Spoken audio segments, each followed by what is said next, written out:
Now let's try to understand the difference between revenue reserves and capital reserves. Okay, so first of all, let's look at revenue reserves. Okay, so revenue reserves are an appropriation of distributable profits.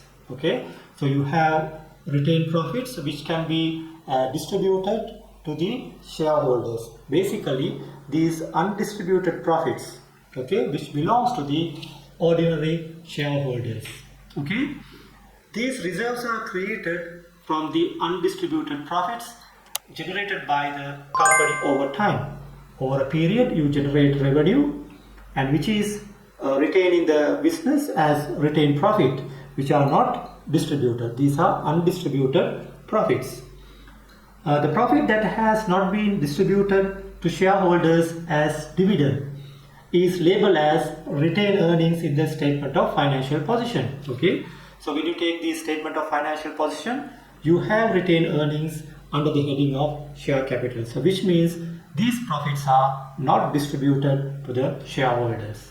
Okay, that's an important point to remember. As you all know, the profit for the year after taxation is added to the retained earnings. As you all know, when you calculate the profit, so we will have what do you call earnings before interest and tax. We call it EBITDA. Okay, so then you deduct the depreciation, then you deduct the interest, then eventually finally you deduct the taxation. Okay, so what is after deducting tax will be retained in the business.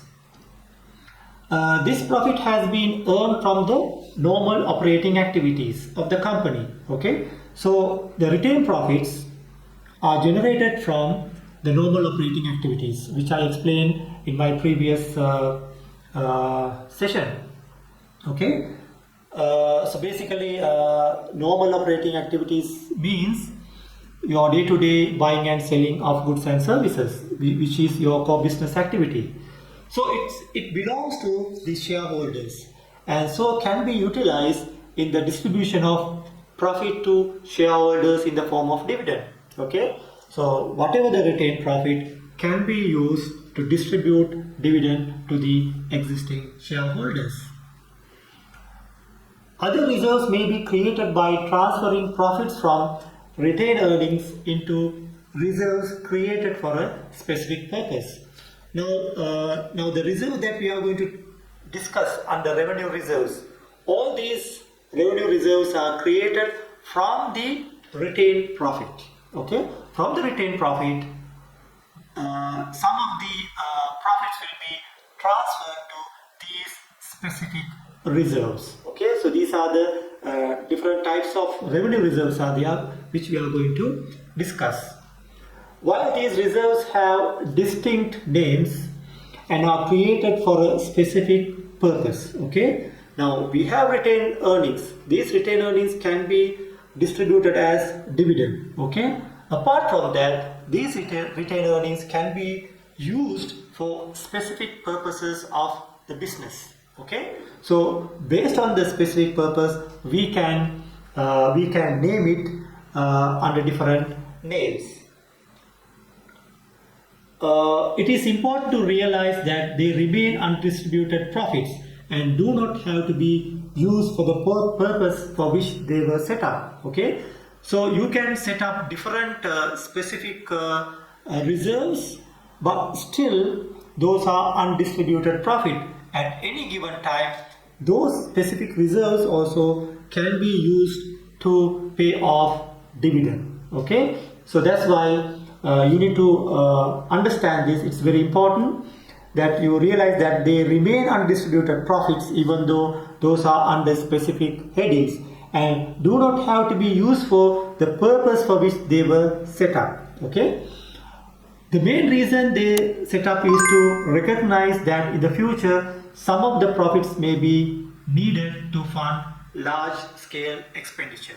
Okay, so if you have different types of projects where you need to incur different expenses, okay, so this retained profit can be utilized for those specific purposes. Okay, there are different types of revenue reserves. Okay, the first one is the capital replacement reserve.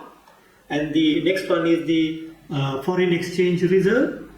Then the final one is the general reserve. Okay. Now let's look at the first one. We are talking about capital replacement reserve.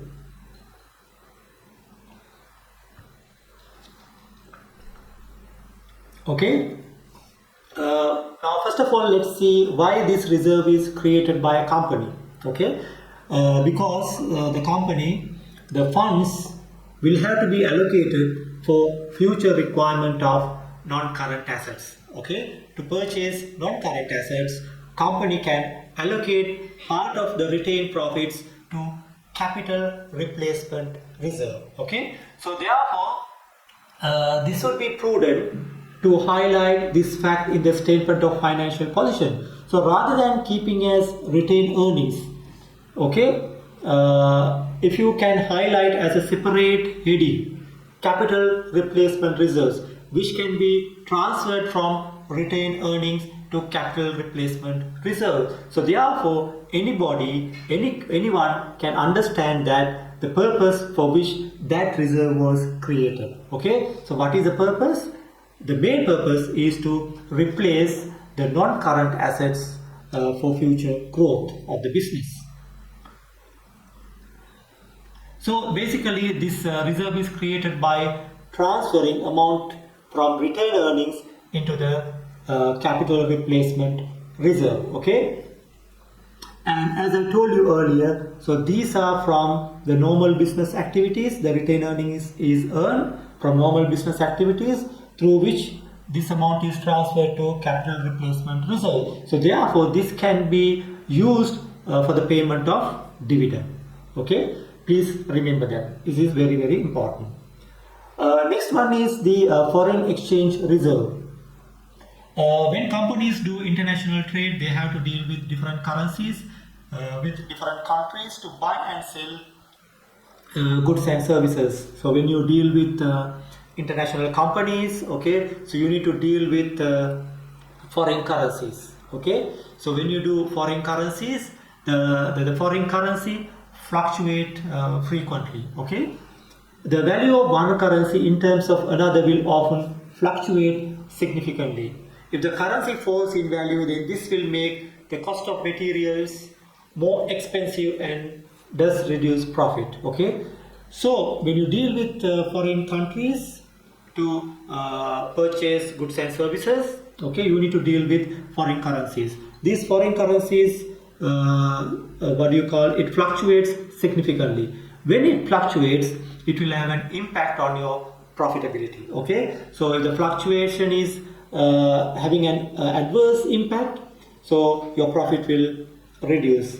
If it is positively changed, then you will have a positive impact on your profitability.